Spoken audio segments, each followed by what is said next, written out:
His stunning irrelevance to the mighty scheme of things, enough to make him lie down and weep.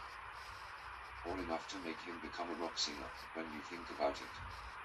But where were the other old world monsters? I wondered.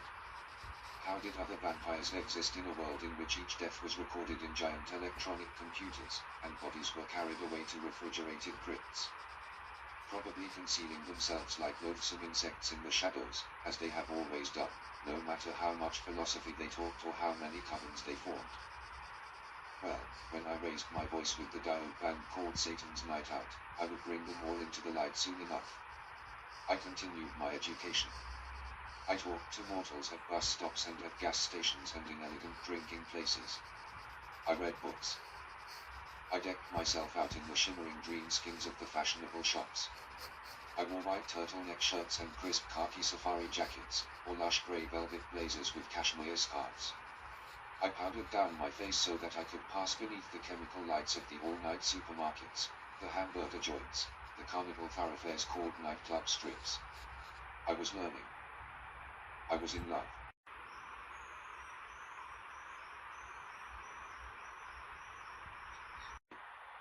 And the little 20th century chamber of stucco and pasteboard rang with their laughter and delight. But then came a shock. I had never in my strangest dreams anticipated something that was as extraordinary as my little revelation to these creatures had been.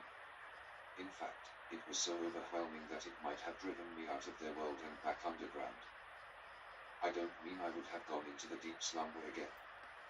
But I might have backed off from Satan's Night Out and roamed about for a few years, stunned and trying to gather my wits. The men Alex, the sleek delicate young drummer, and his taller blonde-haired brother, Larry, recognized my name when I told them it was Lestat. Not only did they recognize it, but they connected it with a body of information about me that they had read in a book. In fact, they thought it was delightful that I wasn't just pretending to be any vampire. Or Count Dracula. Everybody was sick of Count Dracula. They thought it was marvelous that I was pretending to be the vampire Lestat. Pretending to be the vampire Lestat? I asked. They laughed at my exaggeration, my French accent. I looked at all of them for a long moment, trying to scan their thoughts. Of course I hadn't expected them to believe I was a real vampire. But to have read of a fictional vampire with a name as unusual as mine. How could this be explained? But I was losing my confidence. And when I lose my confidence, my powers drain. The little room seemed to be getting smaller. And there was something insectile and menacing about the instruments, the antenna, the wires. Show me this book, I said. From the other room they brought it, a small pulp paper novel that was falling to pieces.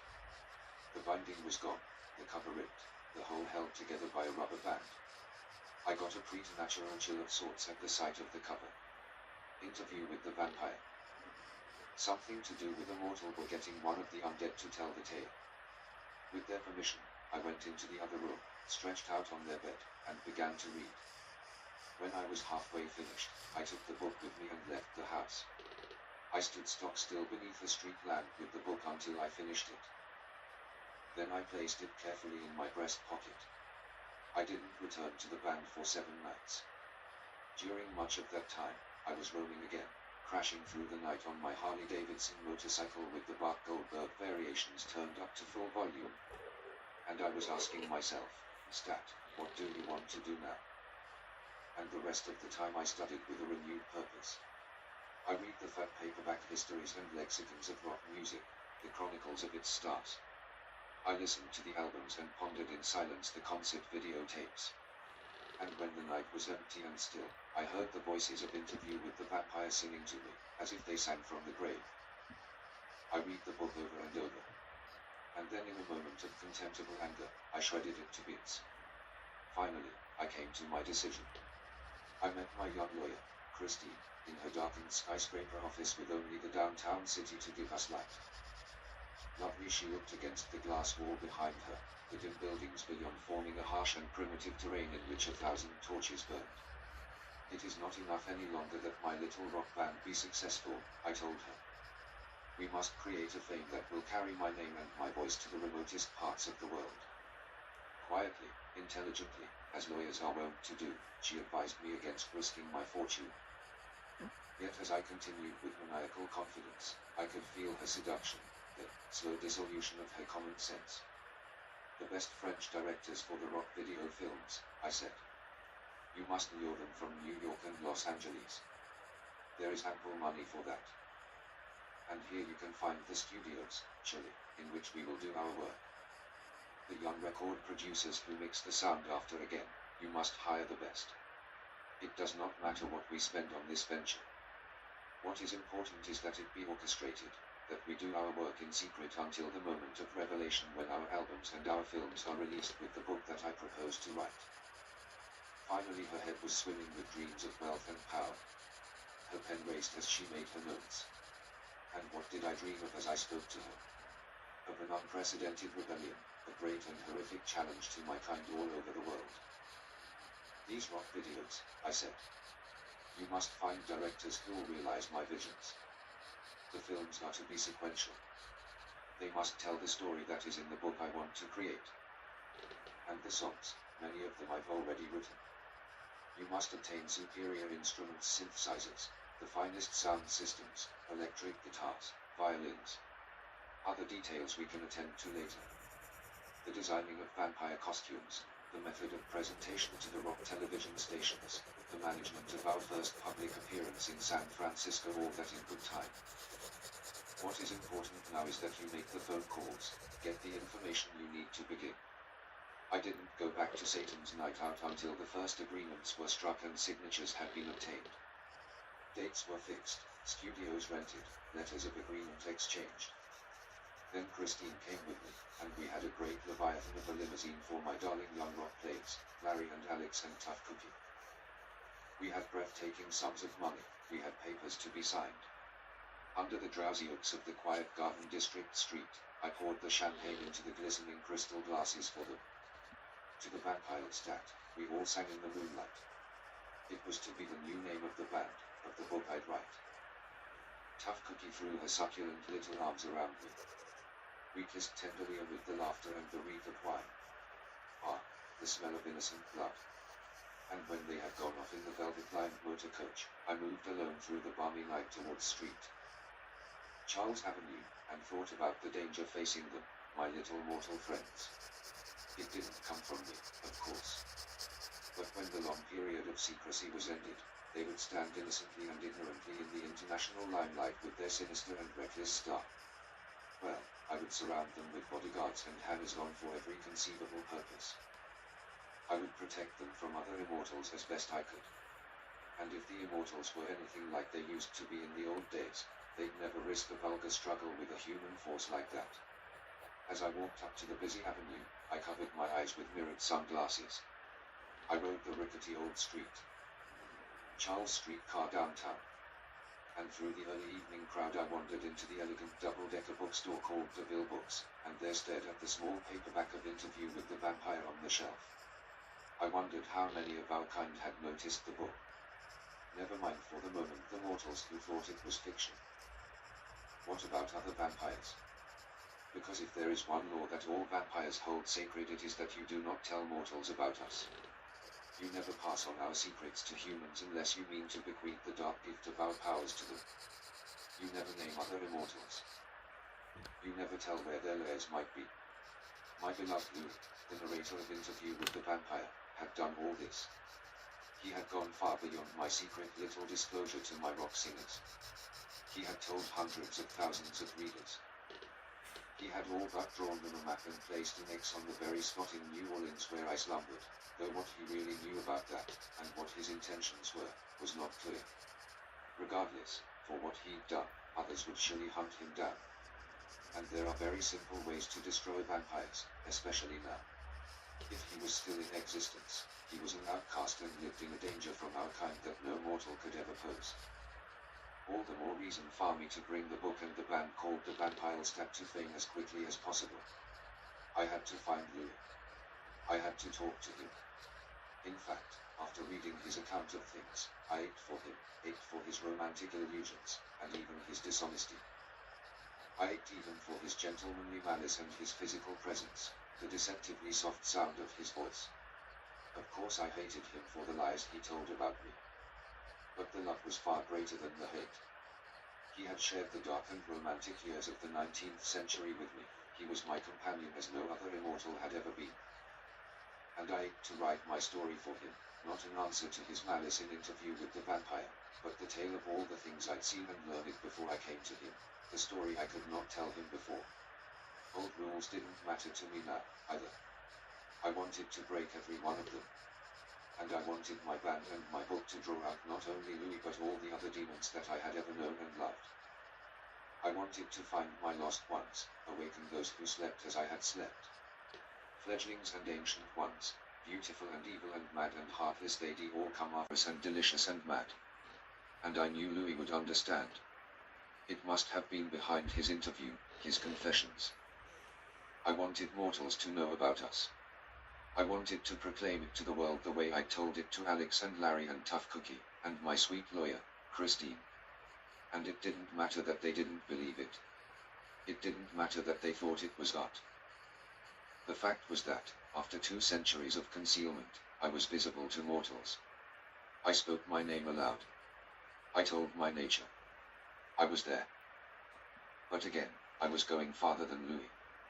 His story, for all its peculiarities, had passed for fiction. In the mortal world, it was as safe as the tableaus of the old theatre of the vampires in the Paris where the fiends had pretended to be actors pretending to be fiends on a remote and gas-lighted stage. I'd step into the solar lights before the cameras, I'd reach out and touch with my icy fingers 1,000 warm and grasping hands. I'd scare the hell out of them if it was possible, and charm them and lead them into the truth of it if I could. And just suppose that when the corpses began to turn up in ever greater numbers, that when those closest to me began to hearken to their inevitable suspicions, just suppose that the art ceased to be art and became real.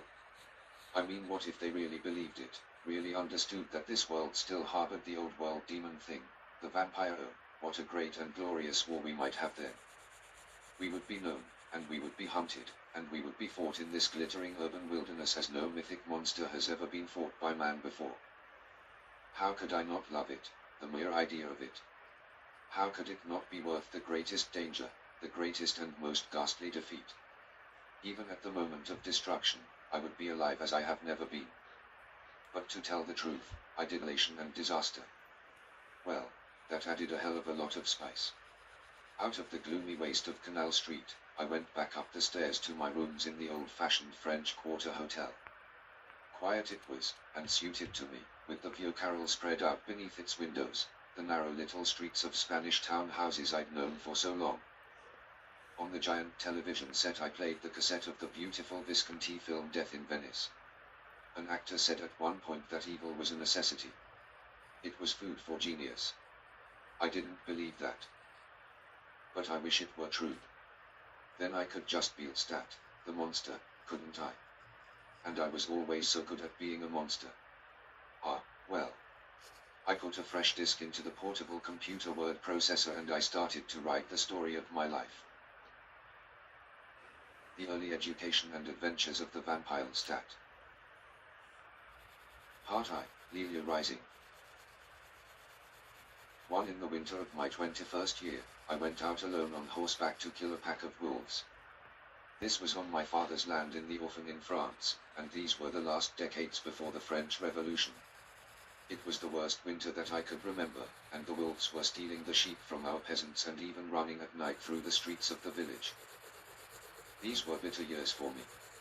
My father was the Marquis, and I was the 7th son and the youngest of the 3 who had lived to manhood.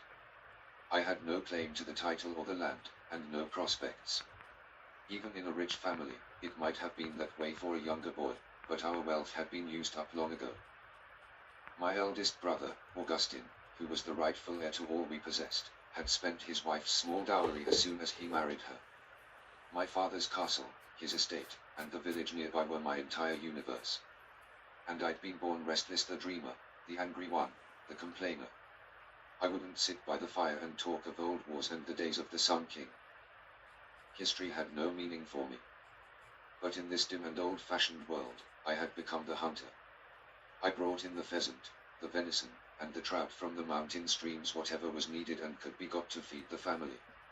It had become my life by this time, and one I shared with no one else, and it was a very good thing that I'd taken it up. because there were years when we might have actually starved to death. Of course this was a noble occupation, hunting one's ancestral lands, and we alone had the right to do it. The richest of the bourgeois couldn't lift his gun in my forests. But then again he didn't have to lift his gun. He had money. 2 times in my life I tried to escape this life, only to be brought back with my wings broken. But I'll tell more on that later. Right now I'm thinking about the snow all over those mountains and the wolves that were frightening the villagers and stealing my sheep. And I'm thinking of the old saying in France in those days, that if you lived in the province of Orphan you could get no farther from Paris. Understand that since I was the lord and the only lord anymore who could sit a horse and fire a gun, it was natural that the villagers should come to me, complaining about the wolves and expecting me to hunt them. It was my duty. I wasn't the least afraid of the wolves either. Never in my life had I seen or heard of a wolf attacking a man. And I would have poisoned them, if I could, but meat was simply too scarce to lace with poison. So early on a very cold morning in January, I armed myself to kill the wolves one by one. I had 3 flintlock guns and an excellent flintlock rifle, and these I took with me as well as my muskets and my father's sword. But just before leaving the castle, I added to this little arsenal 1 or 2 ancient weapons that I'd never bothered with before. Our castle was full of old armor. My ancestors had fought in countless noble wars since the times of the Crusades with St. Louis. And hung on the walls above all this clattering junk were a good many lances, battle axes, flails, and maces. It was a very large mace, that is, a spiked club that I took with me that morning, and also a good-sized flail, an iron ball attached to a chain that could be swung with immense force at an attacker. Now remember, this was the 18th century, the time when white-wigged Parisians tiptoed around in high-heeled satin slippers, pinched snuff, and dabbed at their noses with embroidered handkerchiefs. And here I was going out to hunt in rawhide boots and buckskin coat, with these ancient weapons tied to the saddle, and my 2 biggest mastiffs beside me in their spiked collars. That was my life. And it might as well have been lived in the Middle Ages. And I knew enough of the fancy-dressed travelers on the post road to feel it rather keenly. The nobles in the capital called us country lords hair-catchers. Of course we could sneer at them and call them lackeys to the king and queen.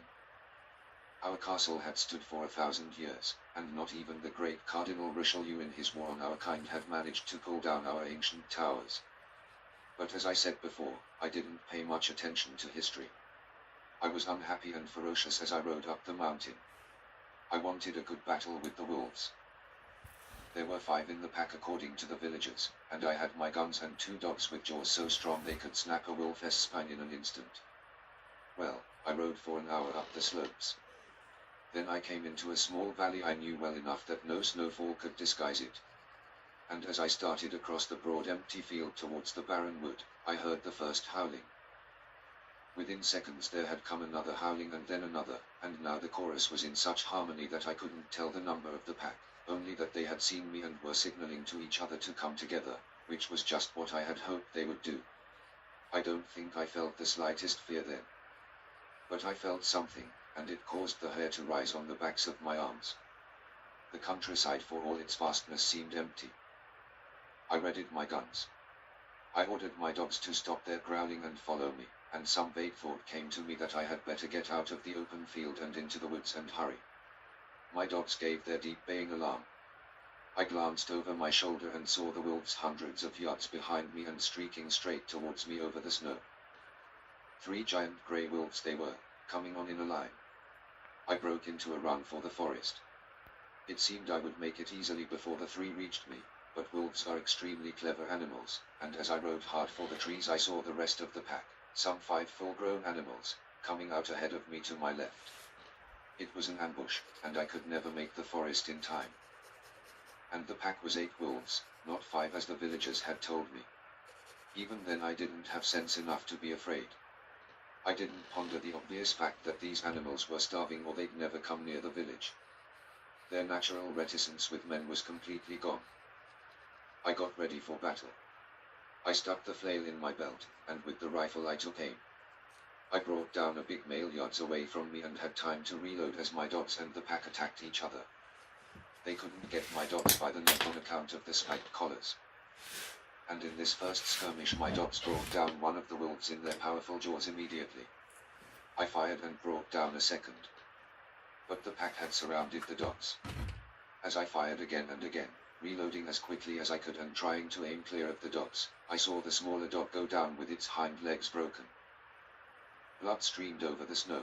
The second dog stood off the pack as it tried to devour the dying animal, but within 2 minutes, the pack had torn open the second dog's belly and killed it. Now these were powerful beasts, as I said, these mastiffs. I bred them and trained them myself, and each weighed upwards of 200 pounds.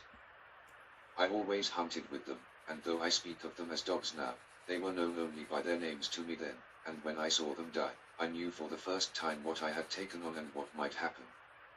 But all this had occurred in minutes. 4 wolves lay dead. Another was crippled fatally. But that left 3, one of whom had stopped in the savage feasting upon the dogs to fix its slanted eyes on me. I fired the rifle, missed, fired the musket, and my horse reared as the wolf shot towards me. As it pulled on strings, the other wolves turned, leaving the fresh kill, and jerking the reins hard. I let my horse run as she wanted, straight for the cover of the forest. I didn't look back even when I heard the growling and snapping. But then I felt the teeth graze my ankle. I drew the other musket, turned to the left, and fired. It seemed the wolf went up on his hind legs, but it was too quickly out of sight and my mare reared again. I almost fell. I felt her back legs give out under me. We were almost to the forest and I was off her before she went down. I had one more loaded gun. Turning and steadying it with both hands, I took dead aim at the wolf who bore down on me and blasted away the top of his skull. It was now 2 animals.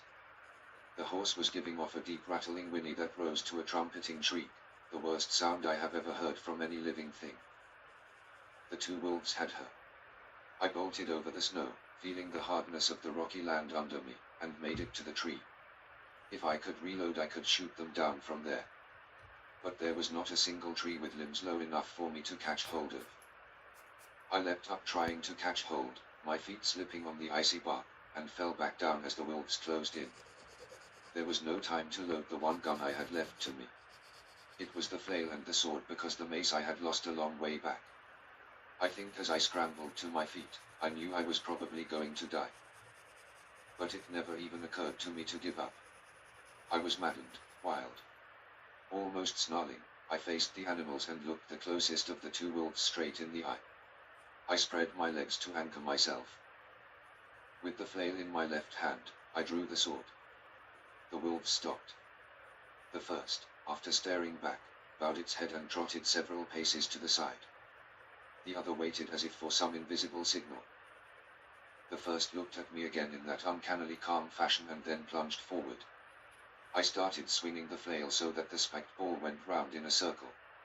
I could hear my own growling breaths, and I know I was bending my knees as if I would spring forward, and I aimed the flail for the side of the animal's jaw, bashing it with all my strength and only grazing it. The wolf darted off and the second ran round me in a circle, dancing towards me and then back again. They both lunged in close enough to make me swing the flail and slash with the sword, then they ran off again. I don't know how long this went on, but I understood that this went on. But there is no measuring time like that. And with my legs giving out, I made one last desperate gamble. I stood stock still, weapons at my sides. And they came in for the kill this time just as I hoped they would. At the last second I swung the flail, felt the ball crack the bone, saw the head jerked upwards to the right, and with the broadsword I slashed the wolf's neck open. The other wolf was at my side. I felt its teeth rip into my breeches. In 1 second it would have torn my leg out of the socket. But I slashed at the side of its face, gashing open its eye. The ball of the flail crashed down on it. The wolf let go. And springing back, I had enough room for the sword again and thrust it straight into the animal's chest to the hilt before I drew it out again. That was the end of it. The pack was dead. I was alive. And the only sound in the empty snow-covered valley was my own breathing and the rattling shriek of my dying mare who lay yards away from me. I'm not sure I had my reason. I'm not sure the things that went through my mind were thoughts. I wanted to drop down in the snow, and yet I was walking away from the dead wolves towards the dying horse. As I came close to her, she lifted her neck, straining to rise up on her front legs, and gave one of those shrill trumpeting pleas again.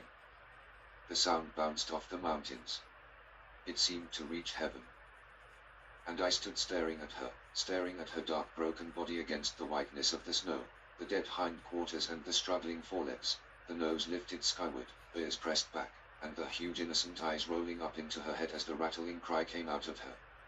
She was like an insect half mashed into a floor, but she was no insect. She was my struggling, suffering mare. She tried to lift herself again. I took my rifle from the saddle. I loaded it. And as she lay tossing her head, trying vainly to lift herself once more with that shrill trumpeting, I shot her through the heart. Now she looked all right. She lay still and dead, and the blood ran out of her, and the valley was quiet. I was shuddering. I heard an ugly choking noise come from myself, and I saw the vomit spewing out onto the snow before I realized it was mine. The smell of wolf was all over me, and the smell of blood. And I almost fell over when I tried to walk. But not even stopping for a moment, I went among the dead wolves, and back to the one who had almost killed me, the last one, and slung him up to carry over my shoulders, and started the trek homeward. It took me probably 2 hours. Again, I don't know. But whatever I had learned or felt when I was fighting those wolves went on in my mind even as I walked. Every time I stumbled and fell, something in me hardened, became worse. By the time I reached the castle gates, I think I was not Lestat. I was someone else altogether, staggering into the great hall, with that wolf over my shoulders, the heat of the carcass very much diminished now, and the sudden blaze of the fire an irritant in my eyes. I was beyond exhaustion. And though I began to speak as I saw my brothers rising from the table and my mother patting my father, who was blind already then and wanted to know what was happening, I don't know what I said. I know my voice was very flat, and there was some sense in me of the simplicity of describing what had happened. And then. Sort of like that. But my brother Augustin suddenly brought me to myself. He came towards me, with the light of the fire behind him, and quite distinctly broke the low monotone of my words with his own. "You little bastard," he said coldly. "You didn't kill 8 wolves." His face had an ugly, disgusted look to it. But the remarkable thing was this: almost as soon as he spoke these words, he realized for some reason that he had made a mistake. Maybe it was the look on my face. Maybe it was my mother's murmured outrage, or my other brother not speaking at all. It was probably my face. Whatever it was almost instantaneous, and the most curious look of embarrassment came over him. He started to babble something about how incredible, and I must have been almost killed, and would the servants heat some broth for me immediately, and all of that sort of thing, but it was no good. What had happened in that one single moment was irreparable, and the next thing I knew I was lying alone in my room. I didn't have the dogs in bed with me as always in winter because the dogs were dead, and though there was no fire lighted, I climbed, filthy and bloody, under the bed covers and went into deep sleep. For days I stayed in my room. I knew the villagers had gone up the mountain, found the wolves, and brought them back down to the castle, because Augustin came and told me these things, but I didn't answer. Maybe a week passed. When I could stand having other dogs near me, I went down to my kennel and brought up 2 pups, already big animals, and they kept me company. At night I slept between them. The servants came and went. But no one bothered me. And then my mother came quietly and almost stealthily into the room. It was evening. I was sitting on the bed, with one of the dogs stretched out beside me and the other stretched out under my knees. The fire was roaring. And there was my mother coming at last, as I supposed I should have expected. I knew her by her particular movement in the shadows, and whereas if anyone else had come near me I would have shouted "Go away," I said nothing at all to her. I had a great and unshakable love of her. I don't think anyone else did. And one thing that endeared her to me always was that she never said anything ordinary. Shut the door, eat your soup, sit still, things like that never passed her lips. She read all the time. In fact, she was the only one in our family who had any education, and when she did speak it was really to speak. So I wasn't resentful of her now. On the contrary, she aroused my curiosity. What would she say, and would it conceivably make a difference to me? I had not wanted her to come, nor even thought of her, and I didn't turn away from the fire to look at her. But there was a powerful understanding between us. When I had tried to escape this house and been brought back, it was she who had shown me the way out of the pain that followed. Miracles, she'd worked for me, though no one around us had ever noticed. Her first intervention had come when I was 12, and the old parish priest, who had taught me some poetry by rote and to read an anthem or two in Latin, wanted to send me to school at the nearby monastery. My father said no, that I could learn all I needed in my own house. But it was my mother who roused herself from her books to do loud and vociferous battle with him. I would go, she said, if I wanted to. And she sold one of her jewels to pay for my books and clothing. Her jewels had all come down to her from an Italian grandmother, and each had its story, and this was a hard thing for her to do. But she did it immediately. My father was angry and reminded her that if this had happened before he went blind, his will would have prevailed surely. My brothers assured him that his youngest son wouldn't be gone long. I'd come running home as soon as I was made to do something I didn't want to do. Well, I didn't come running home. I loved the monastery school. I loved the chapel and the hymns, the library with its thousands of old books, the bells that divided the day, the ever-repeated rituals. I loved the cleanliness of the place, the overwhelming fact that all things here were well kept and in good repair, that work never ceased throughout the great house and the gardens. When I was corrected, which wasn't often, I knew an intense happiness because someone for the first time in my life was trying to make me into a good person, one who could learn things. Within a month I declared my vocation. I wanted to enter the order.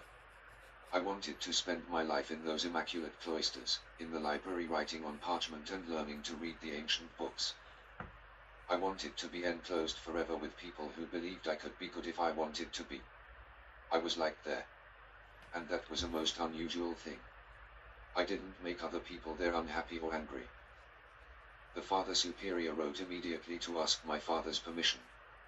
And frankly I thought my father would be glad to be rid of me. But 3 days later my brothers arrived to take me home with them. I cried and begged to stay, but there was nothing the Father Superior could do. And as soon as we reached the castle, my brothers took away my books and locked me up. I didn't understand why they were so angry. There was the hint that I had behaved like a fool for some reason. I couldn't stop crying. I was walking round and smashing my fist into things and kicking the door. Then my brother Augustin started coming in and talking to me. He'd circled the point at first, but what came clear finally was that no member of a great French family was going to be a poor teaching brother. How could I have misunderstood everything so completely? I was sent there to learn to read and write. Why did I always have to go to extremes? Why did I behave habitually like a wild creature? As for becoming a priest with real prospects within the church, well, I was the youngest son of this family, now, wasn't I? I ought to think of my duties to my nieces and nephews. Translate all that to mean this: we have no money to launch a real ecclesiastical career for you, to make you a bishop or cardinal as befits our rank, so you have to live out your life here as an illiterate and a beggar. Come in the great hall and play chess with your father. After I got to understand it, I wept right at the supper table, and mumbled words no one understood about this house of ours being chaos, and was sent back to my room for it. Then my mother came to me. She said, "You don't know what chaos is. Why do you use words like that?" "I know," I said. I started to describe to her the dirt and the decay that was everywhere here, and to tell how the monastery had been, clean and orderly, a place where if you set your mind to it, you could accomplish something. She didn't argue. And young as I was, I knew that she was warming to the unusual quality of what I was saying to her. The next morning, she took me on a journey. We rode for half a day before we reached the impressive chateau of a neighboring lord, and there she and the gentleman took me out to the kennel, where she told me to choose my favorites from a new litter of mastiff puppies. I have never seen anything as tender and endearing as these little mastiff pups.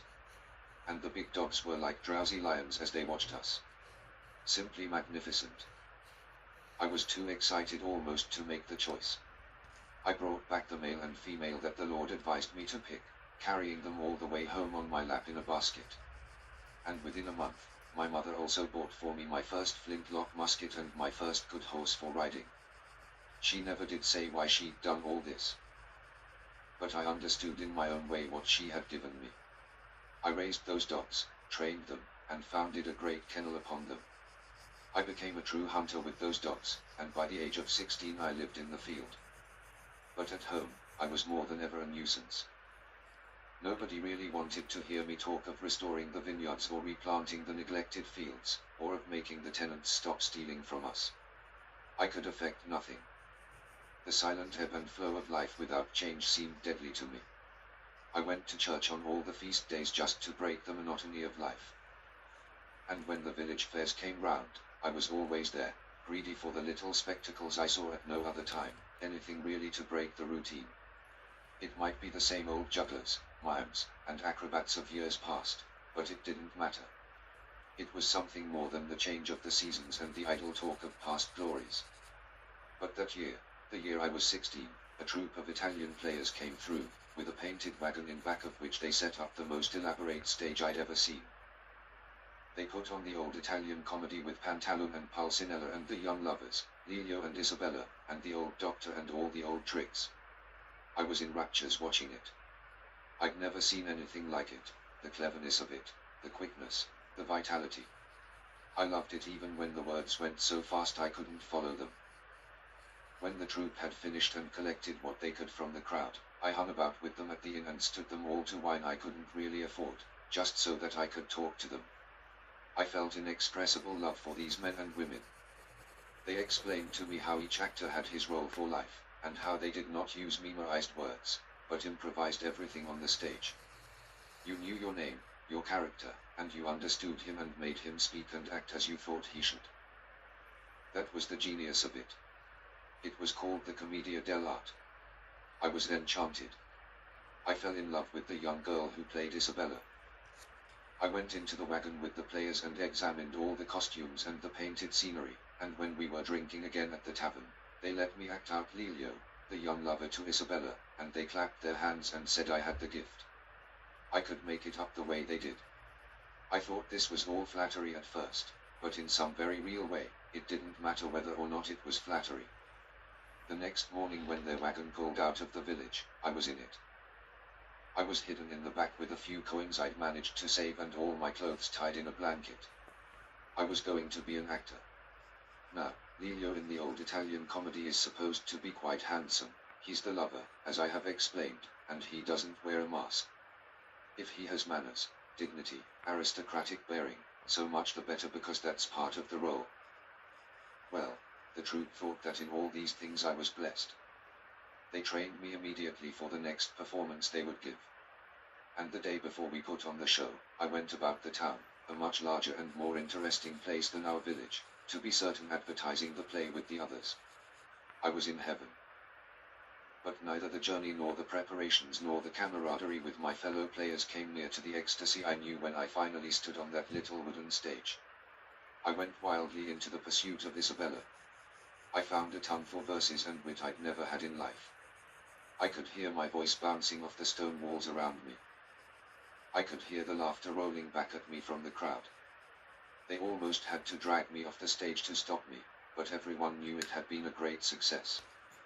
That night, the actress who played my inamorator gave me her own very special and intimate accolades. I went to sleep in her arms, and the last thing I remember her saying was that when we got to Paris we'd play the street Germain Fair, and then we'd leave the troupe and we'd stay in Paris working on the Boulevard du Temple until we got into the Comédie Française itself and performed for Marie Antoinette and King Louis. When I woke up the next morning, she was gone and so were all the players, and my brothers were there. I never knew if my friends had been bribed to give me over, or just frightened off. More likely the latter. Whatever the case, I was taken back home again. Of course my family was perfectly horrified at what I'd done. Wanting to be a monk when you are 12 is excusable. But the theatre had the taint of the devil. Even the great Molière had not been given a Christian burial. And I'd run off with a troupe of ragged vagabond Italians, painted my face white, and acted with them in a town square for money. I was beaten severely, and when I cursed everyone, I was beaten again. The worst punishment, however, was seeing the look on my mother's face. I hadn't even told her I was going. And I had wounded her, a thing that had never really happened before. But she never said anything about it. When she came to me, she listened to me cry. I saw tears in her eyes. And she laid her hand on my shoulder, which for her was something a little remarkable. I didn't tell her what it had been like, those few days.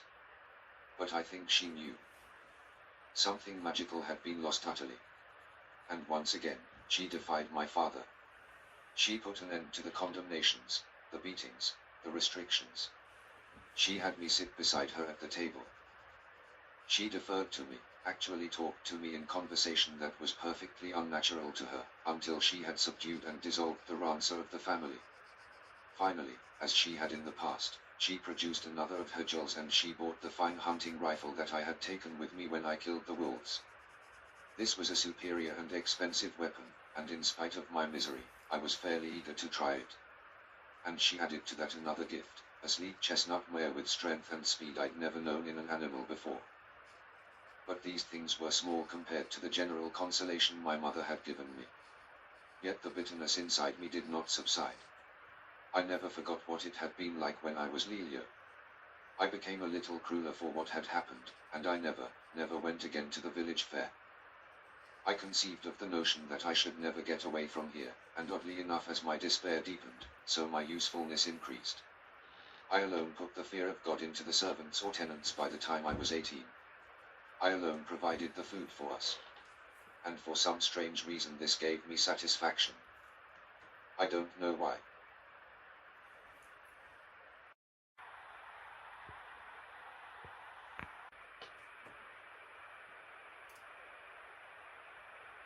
I don't know why, but I liked to sit at the table and reflect that everyone there was eating what I had provided. So these moments had bound me to my mother. These moments had given us a love for each other unnoticed and probably unequaled in the lives of those around us. And now she had come to me at this odd time, when for reasons I didn't understand myself, I could not endure the company of any other person. With my eyes on the fire, I barely saw her climb up and sink down into the straw mattress beside me. Silence. Just the crackling of the fire, and the deep respiration of the sleeping dogs beside me.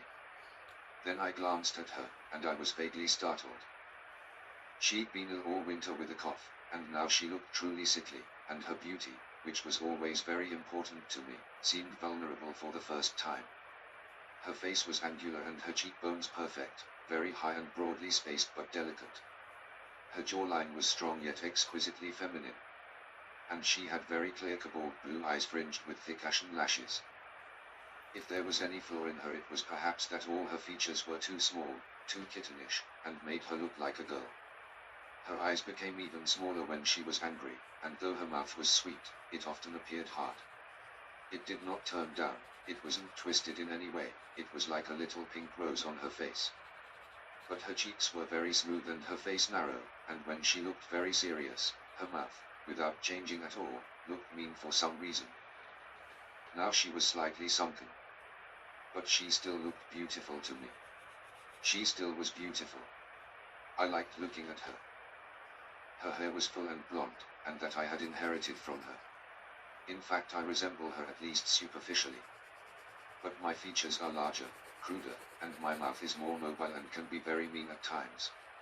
And you can see my sense of humor in my expression, my capacity for mischievousness and near hysterical laughing, which I've always had no matter how unhappy I was. She did not laugh often. She could look profoundly cold. Yet she had always a little girl sweetness. Well, I looked at her as she sat on my bed. I even stared at her, I suppose, and immediately she started to talk to me. I know how it is, she said to me. You hate them. Because of what you've endured and what they don't know. They haven't the imagination to know what happened to you out there on the mountain. I felt a cold delight in these words. I gave her the silent acknowledgement that she understood it perfectly. It was the same the first time I bore a child, she said. I was in agony for 12 hours, and I felt trapped in the pain, knowing the only release was the birth or my own death. When it was over, I had your brother Augustine in my arms, but I didn't want anyone else near me. And it wasn't because I blamed them. It was only that I'd suffered like that, hour after hour, that I'd gone into the circle of hell and come back out. They hadn't been in the circle of hell. And I felt quiet all over. In this common occurrence, this vulgar act of giving birth, I understood the meaning of utter loneliness. Yes, that's it, I answered. I was a little shaken. She didn't respond. I would have been surprised if she had. Having said what she'd come to say, she wasn't going to converse, actually. But she did lay her hand on my forehead, very unusual for her to do that, and when she observed that I was wearing the same bloody hunting clothes after all this time, I noticed it too, and realized the sickness of it. She was silent for a while. And as I sat there, looking past her at the fire, I wanted to tell her a lot of things, how much I loved her particularly. But I was cautious. She had a way of cutting me off when I spoke to her, and mingled with my love was a powerful resentment of her. All my life I'd watched her read her Italian books and scribble letters to people in Naples, where she had grown up, yet she had no patience even to teach me or my brothers the alphabet. And nothing had changed after I came back from the monastery. I was 20 and I couldn't read or write more than a few prayers and my name. I hated the sight of her books, I hated her absorption in them. And in some vague way, I hated the fact that only extreme pain in me could ever wring from her the slightest warmth or interest. Yet she'd been my savior. And there was no one but her. And I was as tired of being alone, perhaps, as a young person can be. She was here now, out of the confines of her library, and she was attentive to me. Finally I was convinced that she wouldn't get up and go away, and I found myself speaking to her. "Mother," I said in a low voice, "there is more to it." Before it happened, there were times when I felt terrible things. There was no change in her expression. "I mean, I dream sometimes that I might kill all of them," I said. "I kill my brothers and my father in the dream. I go from room to room slaughtering them as I did the wolves. I feel in myself the desire to murder." "So do I, my son," she said. "So do I," and her face was lighted with the strangest smile as she looked at me. I bent forward and looked at her more closely. I lowered my voice. "I see myself screaming when it happens," I went on. "I see my face twisted into grimaces and I hear bellowing coming out of me. My mouth is a perfect O, and shrieks, cries, come out of me." She nodded with that same understanding look, as if a light were flaring behind her eyes. "And on the mountain, Mother, when I was fighting the wolves. It was a little like that." "Only a little?" she asked. I nodded. I felt like someone different from myself when I killed the wolves. "And now I don't know who is here with you, your son Lestat, or that other man, the killer." She was quiet for a long time. "No," she said finally. "It was you who killed the wolves. You're the hunter, the warrior. You're stronger than anyone else here, that's your tragedy." I shook my head. That was true, but it didn't matter. It couldn't account for unhappiness such as this. But what was the use of saying it? She looked away for a moment, then back to me. "But you're many things," she said. "Not only one thing. You're the killer and the man. And don't give in to the killer in you just because you hate them. You don't have to take upon yourself the burden of murder or madness to be free of this place. Surely there must be other ways." Those last two sentences struck me hard. She had gone to the core. And the implications dazzled me. Always I'd felt that I couldn't be a good human being and fight them. To be good meant to be defeated by them. Unless of course I found a more interesting idea of goodness. We sat still for a few moments. And there seemed an uncommon intimacy even for us. She was looking at the fire, scratching at her thick hair which was wound into a circle on the back of her head. "You know what I imagine," she said, looking towards me again. "Not so much the murdering of them as an abandon which disregards them completely. I imagine drinking wine until uncertain for a moment that I was hearing her correctly. But she had said these words and she wasn't finished. And then I imagine going into the village, she said, and up into the inn and taking into my bed any men that come there, crude men, big men, old men, boys. Just lying there and taking them one after another, and feeling some magnificent triumph in it, some absolute release without a thought of what happens to your father or your brothers, whether they are alive or dead. In that moment I am purely myself. I belong to no one.